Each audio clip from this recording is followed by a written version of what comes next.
Apple TV really said, let's just recreate some of the best movie moments from the 1990s. First, we're doing Con Air, and now we're doing Jurassic Park. Yeah, The Last Frontier is awesome. Brand new episode out, episode 3. Let's talk about it. This show's a banger. Like, I love this show. I had some pretty good expectations and anticipation for this show. Like, I really did. It's Apple TV. The trailers looked really good. The first 2 episodes last week were really strong, but this episode was awesome on so many different levels. I'm loving it for everything that it is and everything that it knows it is. It really is just going all in on the concept with either the action or the big reveals, as we got a ton of them this week. Before we get into all the reveals that happened between Frank and Sydney, which there were a lot of them, how about that action scene, the big action piece that we got this episode? I wasn't sure how many more of those we'd be getting in the rest of the season after the 2 we saw in the premiere last week, but they followed it up directly with possibly one that's even bigger by attaching a caravan to a helicopter. I thought it played out really well. Like, I was fully locked in on that entire sequence. You had all the prisoners falling out the backside, including Johnny Knoxville,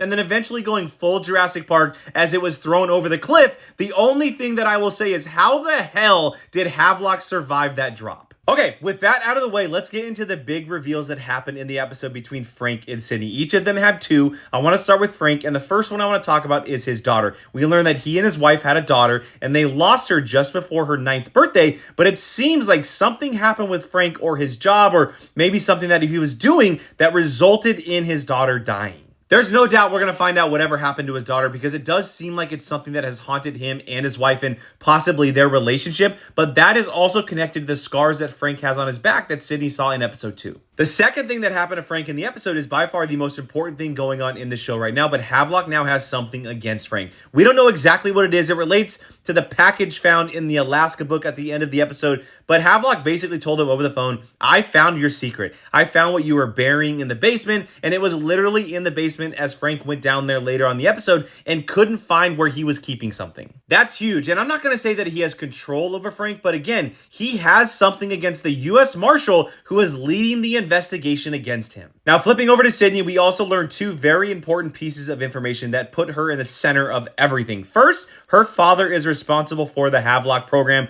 or the program that Havelock is involved in. And second, Havelock is her husband. It's revealed that she is the wife of Havelock, or Levi, as they reveal his name in the episode. I for sure thought that Sydney and Havelock were connected in some way. You know, a little bit of a fling, maybe dated for a little bit, this deep relationship, but definitely not married. That throws a huge wrench into everything. She's going to pull her punches against her husband, no matter what he has done. And we saw that in this episode. She could have easily shot him in the leg or something, stopping him from going through that door, but she couldn't do it. This is the biggest surprise of the show for me. I in no way thought that we were going to be going down government agencies and CIA programs like we are with Havelock. This show's been so great.